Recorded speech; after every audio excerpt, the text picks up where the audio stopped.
Maraming bagay po tayong ipagpapasalamat sa Diyos. Unang-una, dahil tayo ay naririto, nakatayo. Kayo ay nandyan sa inyong mga tahanan at wala sa hospital.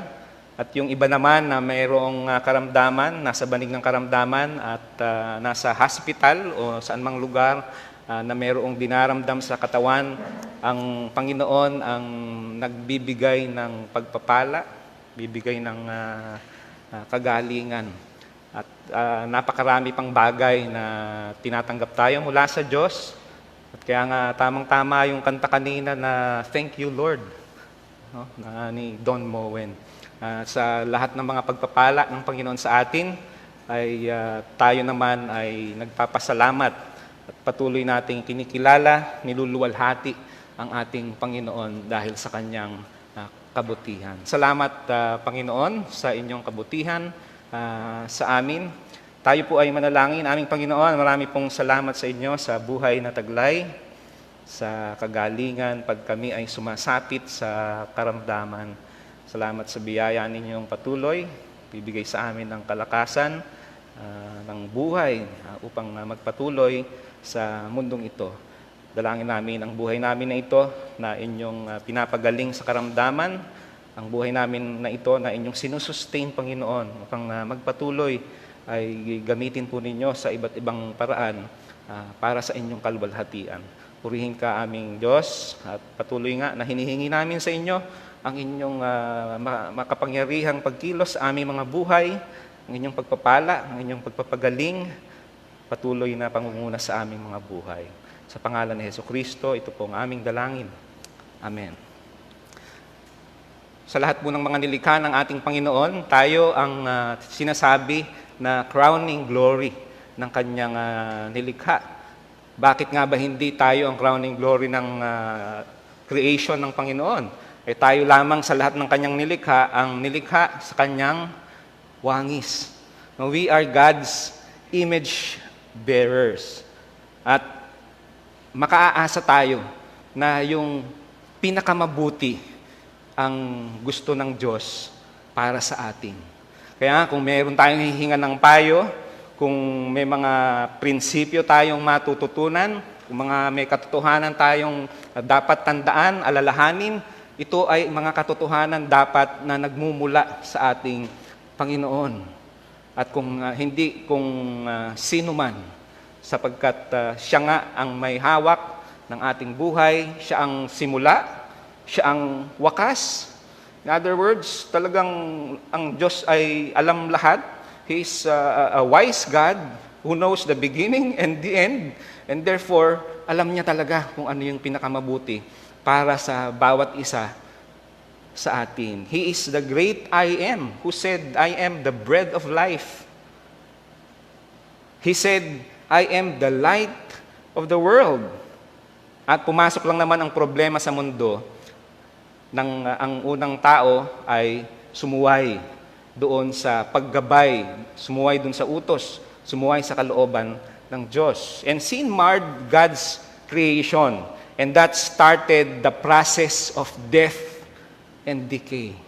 Doon nagpasimula na magkaroon ng kamatayan at pagkabulok, pagkasira ng mga bagay. But know this, we must also remember that God loves us, His image bearers, and He wants to make us whole. Gusto niya tayo ay buo. No, hindi parte-parte, hindi hati-hati, hindi wasak, hindi sabog. No? Although sin marred humanity and the rest of God's creation, He will restore all things. And if there is one truth that we should be thankful, it is this: God is determined to make you whole again. Ang ating pag-aaral ay pinamagatan natin na Jesus heals and makes us whole. Ang mahalagang lesson dito sa pandemic na ito ay tayo ay nagkakasakit. Yung iba na itinatanggi, na ang tao ay nagkakasakit, na-realize nila na pwede palang magkasakit ang tao. Ang tao pala yung nagkakasakit. Yung iba na kinakalimutan ang kamatayan, na-realize nila na totoo pala ang kamatayan. Pag-usapan man o hindi ang kamatayan, ito ay dumarating. Kaya pinag-uusapan natin ito palagi, lalo na sa ating panahon. Dahil whether we talk about it or not, death finds a way. Naghahanap lang ng paraan talaga ang kamatayan. At yung mga nagkakasakit, others get well, but others do not make it. Bumibigay. And one more truth, because death is sure. Ang kamatayan ay tiyak. Libu-libong taon na ang lumipas at ang katotohanan na yan ay paulit-ulit lamang na nangyayari. Sabi ng Bible, for the wages of sin is death. Ang kabayaran ng kasalanan ay kamatayan. Hindi lamang physical death, kundi nauna nga yung spiritual death, yung pagkahiwalay ng espiritu ng tao sa espiritu ng Diyos. At yung manifestation ng death na yon ay sa physical death na nagsimula na nga, simula ng sumuway ang unang tao. At ang sabi sa Hebrews 9:27, just as people are appointed to die once and then to face judgment. Itinakda na ang kamatayan. At pagkatapos ng kamatayan ay ang paghuhukom. This situation that we are now in is a trumpet call to what really is essential in life. To attend to what really is important, valuable in life. Ultimately, ano ba ang essential sa kabuuan ng buhay? Pangunahin ang kaluluwa o espiritu sa katawan. Matthew 16:24-26. Then Jesus said to his disciples, if anyone would come after me, he must deny himself and take up his cross and follow me. For whoever wants to save his life will lose it, but whoever loses his life for me will find it. What good will it be for a man if he gains the whole world, yet forfeits his soul? Or what can a man give in exchange for his soul? Matthew 16:24-26, sinabi ni Jesus sa kanyang mga alagad, kung ibig ni namang sumunod sa akin, limutin niya yung kanyang sarili, pasanin ang kanyang krus at sumunod sa akin. Ang naghahangad na maligtas ng kanyang buhay ay siyang mawawalan nito. Ngunit ang mag-alay ng kanyang buhay alang-alang sa akin ay siyang magkakamit noon. Anong araw ba ang mapapala ng tao, mapasa kanya man ang buong mundo, kung mapahamak naman ang kanyang kaluluwa? Ano yung maipapalit ng tao sa kanyang kaluluwa? Ganun po kahalaga yung kaluluwa over this physical body that we have, because this physical body dies, but our spirit soul will go on and on. It will live forever. Ang tanong na lang ay kung saan mabubuhay forever, sa eternal damnation o eternal blessing, blissful life with the Lord. Jesus heals. Ang Panginoon ay nakikinig sa panalangin at ang ating Panginoong Jesus ay nagpapagaling. He makes us whole again. And Jesus does not only do that to our physical body. Hindi lang tayo pinapagaling sa sakit ng ating physical na katawan. Lalong higit, dahil pangunahin nga ang kaluluwa, yung kagalingan ng kaluluwa. Ang Panginoong Jesus ay nagpapagaling ng kaluluwa. Matthew 9:1-8. Jesus stepped into a boat, crossed over and came to his own town. Some men brought to him a paralytic lying on a mat. When Jesus saw their faith, he said to the paralytic, "Take heart, son, your sins are forgiven." At this, some of the teachers of the law said to themselves, "This fellow is blaspheming." Knowing their thoughts, Jesus said, "Why do you entertain evil thoughts in your hearts? Which is easier to say, 'Your sins are forgiven,' or to say, 'Get up and walk'? But so that you may know that the Son of Man has authority on earth to forgive sins," then he said to the paralytic, "Get up, take your mat, and go home." When the crowd saw this, they were filled with awe, and they praised God, who had given such authority to men. So ano po ang nangyari? Nang ang Panginoong Jesus ay tumawid doon sa isang lugar, sakay ng bangka, mayroong nagdala ng paralitiko, no? Pasan-pasan ng kanyang mga kaibigan. At nang makita ng Panginoong Jesus, sapagkat ang Panginoong Jesus alam ang laman ng isip at puso ng mga tao, when Jesus saw their faith, He said, "Take heart, son, your sins are forgiven." Magtataka tayo, siguro kung tayo yung kasama doon sa lugar na yon, tapos may dinalang paralitiko na pasan-pasan o dala ng kanyang mga kaibigan, sasabihin natin, may sakit ito, dapat ay pagalingin. Pero bakit ang sinabi ni Jesus ay, "Take heart, your sins are forgiven"? Bakit ganon ang sinabi ng ating Panginoong Jesus? At dahil nga dito sa sinabi ni Jesus na pinatawad ka na sa iyong kasalanan, yung mga naroroon, mga guro ng kautusan ay sinabi, ito, nilalapastangan nito yung Diyos. Dahil pinapatawad niya sa kasalanan itong paralitiko na ito. Unang-una, makita natin dito na nakita ng ating Panginoong Jesus yung pananampalataya. Hindi lang siguro no pananampalataya ng paralitiko. Pananampalataya nung kasama na nagdala sa kanya, nagdala doon sa paralitiko kay Jesus sa kanya. So, may pananalig, may pananampalataya yung mga tao. At sinabi nga ni Jesus, "Your sins are forgiven."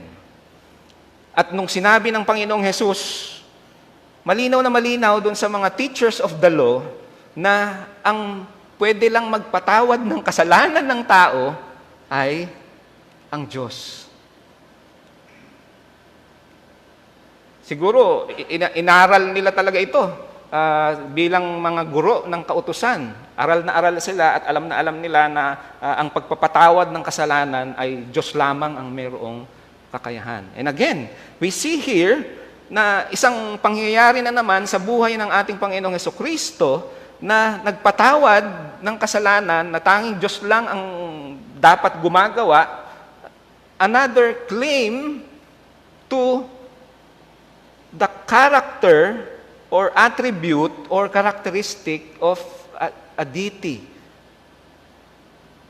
ang magpatawad ng kasalanan. So, ang sabi ni Jesus Christ, "Why do you entertain evil thoughts in your hearts? Which is easier to say, 'Your sins are forgiven,' or to say, 'Get up and walk'? But so that you may know that the Son of Man has authority on earth to forgive sins." Then he said to the paralytic, "Get up, take your mat, and go home."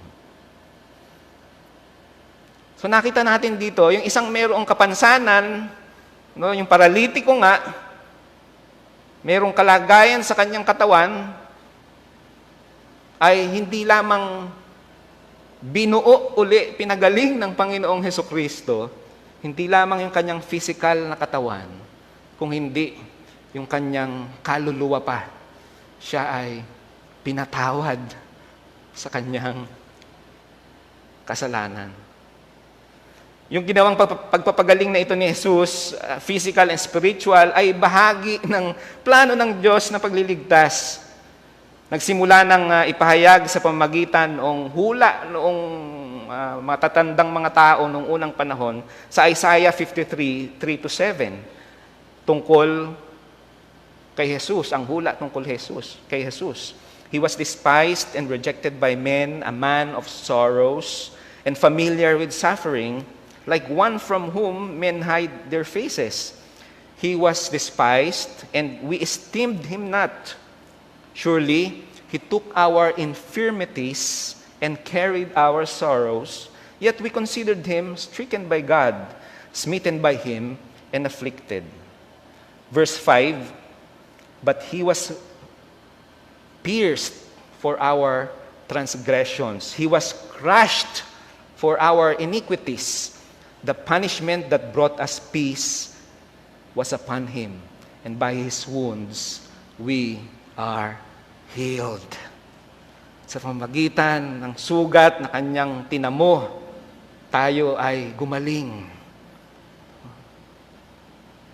We all, like sheep, have gone astray. Each of us has turned to his own way, and the Lord has laid on him the iniquity of us all. He was oppressed and afflicted, yet he did not open his mouth.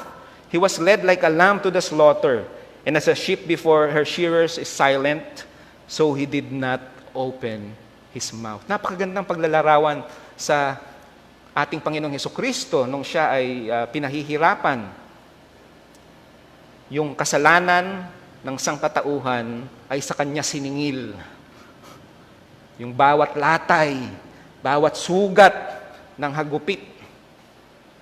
At dahil sa sugat na yan, tayo naman ay gumaling. Tayo ay pinatawad. Yung sakit ng ating kaluluwa, espiritu, ay pinatawad ng Diyos. Tayo nagpapatuloy sa ating series na Newness in Jesus. At yung mga pagbabago, tulad nitong pagpapagaling ng ating Panginoong Jesus sa karamdaman ng pisikal na katawan at the same time ng kaluluwa, ay nagsimula nang tayo ay pagkalooban ng bagong buhay. Tayo ay binigyan ng panibagong kapanganakan. John 3:3-6, in reply, Jesus declared, I tell you the truth, no one can see the kingdom of God unless he is born again. At sa verse 6, flesh gives birth to flesh, but the Spirit gives birth to spirit.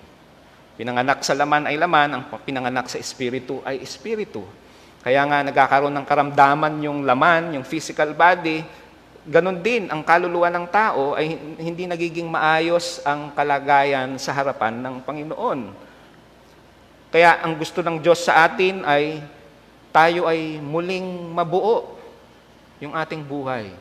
Na hindi na lamang tayo concerned sa ating material, physical body, kundi makita rin natin na more than the physical body ay ang ating spirit, soul. Na ang kabuuan ng tao ay hindi lang itong material body. Kung may mensahe itong pandemic na ito na dinarana sa atin, alam niyo, ito yung pinakamalakas na mensahe na sinasabi sa atin, hindi ka nabubuhay lamang sa tinapay o sa nilagang bigas at ulam at sa mga pagkain. Meron kang kaluluwa, meron kang espiritu, na kailangan tingnan mo rin ano bang kalagayan ng kaluluwa, espiritu mo. Ito ba ay bumalik na ba ang ugnayan nito sa Diyos na siyang may likha ng ating buhay? At kung hindi pa, ay tulad tayo ng may sakit. Kung if we get sick physically, we are also actually get sick spiritually kung ang kalagayan natin sa harapan ng Panginoon ay hindi maayos. Kung hindi pa bumabalik yung dating pakikipag-ugnayan ng espiritu ng tao sa espiritu ng Diyos. At ito nga ay gustong mangyari ng Diyos, kaya ang Panginoong Hesus ay ipinagkaloob upang sino mang sumampalataya sa Kanya ay hindi mapahamak dun sa walang hanggang pagkahiwalay na sa Diyos, kundi magkaroon ng buhay na walang hanggan sa Kanyang piling. 2 Corinthians 3:16 to 18, but whenever anyone turns to the Lord, the veil is taken away. Now the Lord is the Spirit, and where the Spirit of the Lord is, there is freedom. Sa panahon ng lumang tipan, ibinigay ang kautusan dahil ang Diyos ay mayroong layunin na ipakita at ilapit ang sangkatauhan sa Kanya. But the thing is, a lot of people missed that goal. Na ang gusto ng Diyos ay lumapit ang tao sa Diyos. Ang nangyari sa marami, yung letra, yung specifics of the law ang tiningnan at hindi yung kahulugan at layunin ng kautusan. Kaya sa halip na lumapit sa Diyos, kung ano-anong inimbento ng tao in relation to the law given by God, ang nangyari sa halip na lumalapit sila sa Diyos ay lumalayo sila sa Diyos. Meron silang talukbong sa kanilang muka. Kaya ang sabi sa 2 Corinthians 3:18, and we who with unveiled faces all reflect the Lord's glory are being transformed into His likeness with ever-increasing glory which comes from the Lord who is the Spirit. Yung mga nanalig naman kay Hesukristo ay yung talukbong ng muka noon ay inalis na.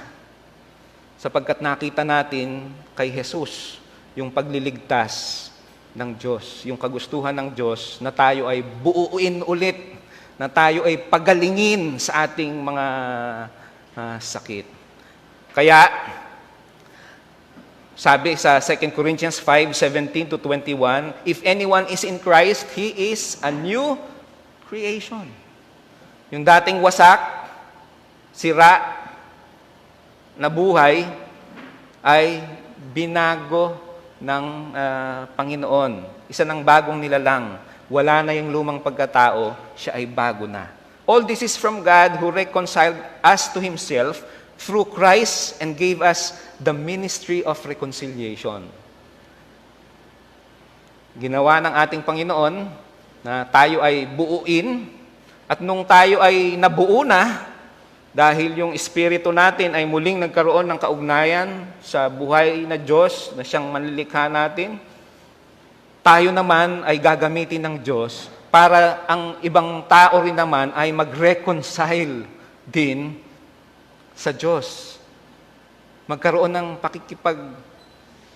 isa sa Diyos.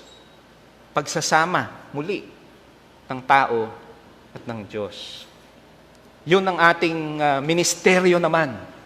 Tayo na binuo ng Diyos, kaya tayo binuo muli ng Diyos para gamitin tayo ng Diyos, para makilala rin ng ibang tao yung Diyos na nagnanais talaga na buuin din ang kanilang mga wasak na buhay. Tandaan po ninyo, ang Diyos, ang salita ng Diyos ay naglalaman ng pawang kabutihan ng kanyang nilikha. Nagkaroon lang talaga ng problema nung sumuway ang kanyang nilikha. Pero lagi po nating tatandaan, mahal ng Diyos ang tao. Tayo nga yung nagtataglay ng kanyang wangis. We are image bearers. Ibibigay ba niya ang Panginoong Hesus para parusahan, akuin yung parusa na dapat sana ay sa atin hanggang sa siya ay ipako sa krus at mamatay kung hindi tayo mahal ng Diyos? Ganoon tayo mahal ng Diyos. Ibinigay niya ang kanyang bugtong na anak. At nakita natin ang kahalagahan ng anak na ihahandog sa kwento ni Abraham. Nung sinabi ng Diyos na ihandog mo ang iyong anak. Gaano kahirap sa magulang na yung kanyang anak ay ihahandog sa Diyos. That God was reconciling the world to Himself in Christ, not counting men's sins against them, and He has committed us to the message of reconciliation. We are therefore Christ's ambassadors. Kinatawan tayo ni Kristo. as though God were making His appeal through us. We implore you on Christ's behalf, be reconciled to God.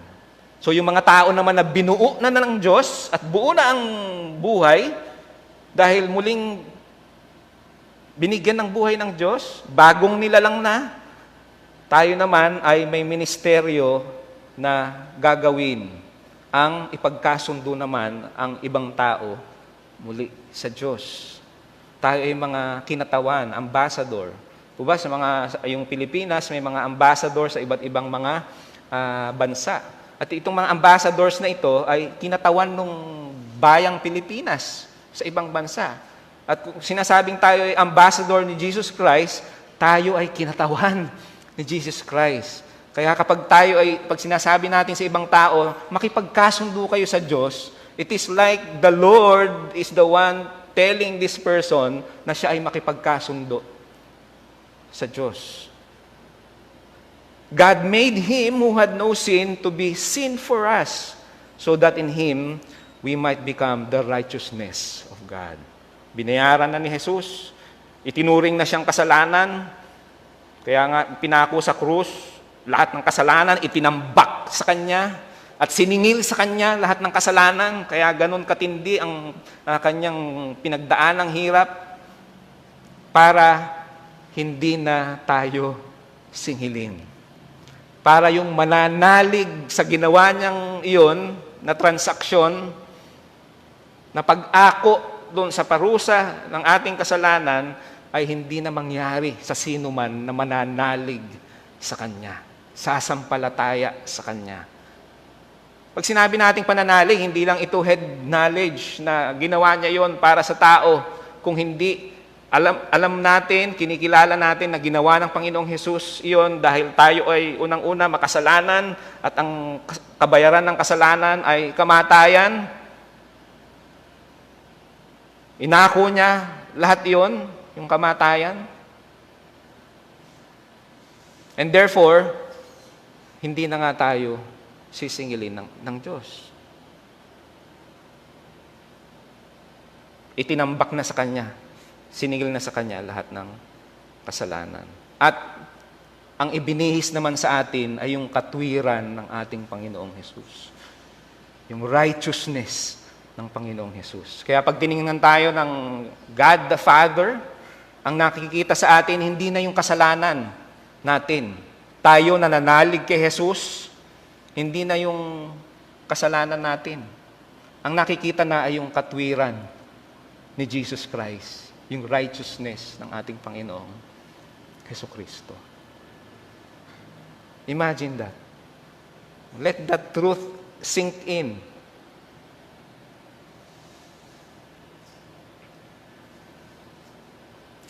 Matthew 9:10-13. While Jesus was having dinner at Matthew's house, many tax collectors and sinners came and ate with him and his disciples. When the Pharisees saw this, they asked his disciples, "Why do your teacher eat with tax collectors and sinners?" So isang pangyayari sa buhay ng ating Panginoong Jesucristo, siya ay nakikain kasama ang mga tax collectors. At ang tax collectors po ay itinuturing na mga traidor sa bayang Israel. Sapagkat sila ay kinuha ng mga Romans na mag-collect ng tax. At ang ginagawa nila, nag-over-collect sila. Sa halip na ganitong halaga lang ang sisingilin nilang tax, dinadagdagan nila yon. Kaya ang larawan nitong mga tax collectors na ito ay mga taksil. Mga taksil ito sa bayang Israel. At naririto yung mga Pharisees, sabi nila, bakit yung teacher ninyo ay nakikisalo dito sa mga tax collectors? On hearing this, Jesus said, "It is not the healthy who need a doctor, but the sick." Hindi nga po ba? Sino bang may kailangan ng doktor? Eh di yung may sakit. Kung malusog naman, ay hindi naman kailangan ng doktor. But go and learn what this means. I desire mercy, not sacrifice. For I have not come to call the righteous, but sinners. Faithful to God's plan of making us whole, making humanity whole, making a person whole, ay yung kanyang pagpapagaling. Kaya nga nung ang Panginoong Jesus ay kasalo nitong mga tax collectors na ito, sinabi niya na yung mga may sakit ang kailangan ng doktor. And of course, speaking of doktor at may sakit, unless the patient admits to himself or herself that he or she is sick, hindi naman talaga ikaw susunod sa doktor. Maliban na sabihin mo, aminin mo, tanggapin mo sa iyong sarili na ikaw nga ay may sakit. No? At maraming ganito, wala ako, okay lang ako, wala akong sakit. Hindi ka naman gagamutin talaga pag pinipilit mong gano'n, na okay ka lang, na wala kang sakit.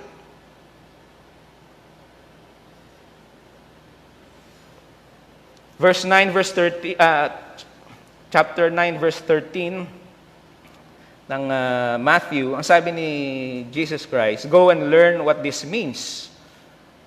I desire mercy, not sacrifice. Ito nga yung sinasabi ko po sa inyo kanina, na noong sa lumang tipan ay binigay ang kautusan, at doon sa kautusan ay kailangan naghahandog sila, may mga seremonya ng mga paghahandog. At ang lahat ng ito, ang bottom line ng lahat ng mga paghahandog at mga kautusan sa lumang tipan, sa kautusan ni Moses, ay ang ilapit ang tao sa Diyos, sa tunay na pagkakilala sa Diyos. Pero ang nangyari ay binigyan higit nila ng lalong pansin, atensyon ang mga seremonya sa halip na yung layunin ng kautusan na kumilala talaga sa tunay na Diyos. Kaya ang sabi ni Jesus dito sa verse 13, I desire, for I have not come to call the righteous, but sinners. No? And I desire mercy, not sacrifice. Yung sacrifice ay kumakatawan sa pagsunod ng tao sa lumang kautusan, sa lumang tipan, kautusan ni Moses, that sacrifice. Pero ang nais ng Diyos ay habag. No? Yung tunay na layunin ng Diyos ay yung nasa kalooban ng tao. Hindi yung outward na seremonya. Yung ginagawa, yung marami tayong ginagawang mga seremonya o mga nakaugli ang mga bagay, na mabubuting bagay naman siya, pero ang Diyos ay mas concerned sa iyong kalooban kaysa dun sa mga mabubuting bagay na ginagawa mo. Of course, concern ang Diyos sa kalooban mo, and at the same time, ito na yung laman, mabuti na yung kalooban mo, tas mabuti pa yung ginagawa mo. Ang magiging problema lang ay mabuti yung nakikita outwardly sa ginagawa mo, pero yung kalooban mo ay malayo naman sa Diyos. Tandaan natin palagi, God desires mercy, not sacrifice. And that is part of God healing a person, na yung kalooban niya ay nagiging kaisa ng kalooban ng Diyos. Bukod sa yung kalooban niya ay nagiging isa sa kalooban ng Diyos, yun ding kalooban niya, pangloob niyang pagkatao, ay pareho sa kanyang panlabas na mga ginagawa. Merong integrity, merong pagkakapareho. Hindi iba yung laman ng kalooban, tapos iba naman yung nakikita sa gawa. In that way, God is making us whole. Napakahirap po nun, yung meron kang ibang damdamin, tapos yung damdamin mo na yon ay gusto mong pagtakpan ng panlabas na ginagawa mong mabuti, pero yung kalooban mo ay iba ang laman. May nakita kang isang tao na ganyan, binati ka, "Hi, good morning, kumusta ka na?" Pero sa totoo lang, yung anino ninyo, nagre-wrestling yan, nagsasakalan na yung anino ninyo na Hindi kasi pareho yung laman ng kalooban doon sa ginagawa. Outwardly ay iba yung nakikita. May mga ginagawang mabuti, tapos ang kalooban ay iba naman ang laman. So, we get sick. Tanggapin nyo. Baka may tao pang hindi naniniwala na pwede siyang magkasakit at pwede ultimately ay mamatay. Sapagkat ang proseso nga ng kamatayan ay nagsimula na, libu-libong taon nang nakalipas, nagpapatuloy lamang sa atin ngayon. At habang tayo ay buhay, thank you Lord. Sabi nga ng kanta kanina ni Don Moen, thank you Lord. Purihin natin ang Diyos kung tayo ay buhay pa. Pero kagaya nga ni Paul, to live is Christ, to die is gain. So kahit saan tayo ay mabuhay, salamat sa Diyos. Thank you Lord. Kung tayo ay kunin na niya, to die is gain. Pakinabang. Lumipat na tayo mula dito sa mapanakit na mundo na ito. Punta na tayo dun sa lugar na wala ng luha, wala ng sakit, wala ng kamatayan. We get sick and God heals us. Lagi yung paanyaya ng Diyos, lagi nag-aanyaya ang Panginoon na tayo, "Hali kayo sa akin. Bubuuin ko kayo, paggagalingin ko kayo. Yung sabog na buhay ninyo, yung wasak na buhay ninyo, na kung saan-saan ninyo inuubos ang inyong buhay, ay sabog naman kayo, wasak naman ang buhay ninyo, ay bubuuin ko."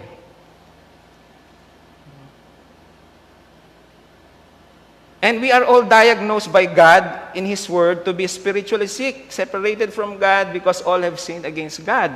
And unless we acknowledge before God that we are sick, we will not be whole again. Yung isang tao, kapag hindi sa sarili niya, hindi niya sinabi, in-acknowledge sa harapan ng Panginoon ng pagiging makasalanan niya at sa pangangailangan niya ng tagapagligtas, ay hindi siya pagagalingin, hindi siya magiging buo ulit. Kung paanong yung may sakit until and unless tanggapin niya sa sarili niya na siya ay may sakit, hindi siya pagagalingin. Pandemic or not, sooner or later, death will catch up with us. And if God wants us alive, praise the Lord. Thank you, Lord. But remember, God wants to heal us and make us whole again. Although, kahit na hindi physically always, pag nanalangin tayo at may sakit tayo physically, pinapagaling ng Diyos. Pero hindi palagi. Kasi nga yung proseso ng kamatayan ay naghahanap lang ng paraan at kasama yung pagkakasakit na yan. Ang tanong na lang ay kailan at kung papaano mangyayari yung kamatayan. Naghahanap lang talaga ng dahilan ng kamatayan. But while here, God wants to make us whole. When we pray and we are physically sick, God, not at all times, can heal us. But God wants to make us whole. Yung buong pagkatao natin ay gustong buuin talaga ng Diyos by reconciling us back to Him. So to those who experience healing from God, physically and spiritually, ang tanong sa atin ay, how then should we live? Tayo ay wasak, binuo tayo ng Diyos, tayo ay hiwalay sa Diyos, ibinalik ng Diyos, yung pagkakaisa natin sa Diyos sa pamamagitan ni Jesus, binuo tayo ulit ng Diyos. Paano tayo ngayon mamumuhay? Yan ang tanong sa bawat isa sa atin. At doon sa mga hindi pa natatagpuan ang katotohanan na ito na gusto ng Diyos, ang Diyos ay nag-aanyaya lang na lumapit sa Kanya. Ang invitation nga niya, "Come to me, all ye who are weary and heavy laden, I will give you rest." Yung rest na tinutukoy actually doon is yung rest dito sa kautusan, sa mga seremonya na ginagawa noong lumang tipan at sa Kanya magkaroon ng kagalingan, mabuo ulit sa pamamagitan ng ating Panginoong Hesus. For, sabi niya gano'n, "Take my yoke upon you and learn from me, for I am gentle and humble in heart, and you will find rest for your soul." Kakatagpo ng kapahingahan. And that's healing to our soul. So yung hindi pa nakakatagpo ng kapahingahan na yon, inaanyayahan ng Panginoon, "Come to me, all you who are weary and heavy laden. Take my yoke upon you and learn from me." It is only from taking Jesus' yoke and learning from Him that a person will have rest, will find rest para sa kaluluwa. And that rest, at the same time, is the healing, no? At the making of one whole being, buo. Kaya yung sabi sa Beatitudes, "Blessed are the poor in spirit, for theirs is the kingdom of God." Matthew 5:3. Yung poor in spirit ay yung mga tao na alam nilang sila ay salat na salat, wala silang alam tungkol sa Diyos. Tulad ng bata, kung ano yung ituro mo sa bata ay talagang pananampalatayanan ng bata, yung sabihin ng magulang. No? Sabi ganoon, "Blessed are the poor in spirit, for theirs is the kingdom of God." And when you say that you are poor in spirit, you are sick also in the spirit, but God wants to make us whole. Tayo po'y manahimik ng ilang sandali at patuloy na namnamin natin yung mga katotohanan na yan. Patuloy na mangusap ang Panginoon sa atin sa Kanyang salita, sa ating pinagbulay-bulayan na yan. Isipin natin ang mga practical na application pa nito. Kung hindi pa tayo nabubuo ng Diyos sa pamamagitan ng ating Panginoong Hesus, at kung kayo naman ay nakatagpo na at binuo na ng ating Panginoong Hesus, paano tayo mamumuhay ngayon na tayo ay pinagaling ng ating Panginoong Hesus? Maraming salamat aming Panginoon sa inyo. Kayo ay napakabuti at pawang kabutihan ang inyong gusto para sa amin na inyong mga anak. Purihin ka aming Panginoon at patuloy na malayang kumilos ang inyong banal na Espiritu sa pagtuturo sa amin ng mga praktikal na pagsasabuhay ng inyong salita, ng mga katotohanan na aming narinig at binasa. Purihin ka aming Panginoon at sa mga sandali ng aming buhay, nawa ay gamitin mo nga po ang lahat na kinilala na sila ay may sakit, wasak ang buhay at binuo ng aming Panginoong Hesukristo. Gamitin ang buhay na ito, O Lord, para sa inyong kaluwalhatian at upang ang ministeryo ng pakikipagkasundo ng tao sa Diyos ay aming maipagpatuloy sa iba't ibang paraan na inyong ibinibigay sa amin. Purihin ka aming Panginoon. Amen. Magandang umaga po sa ating lahat.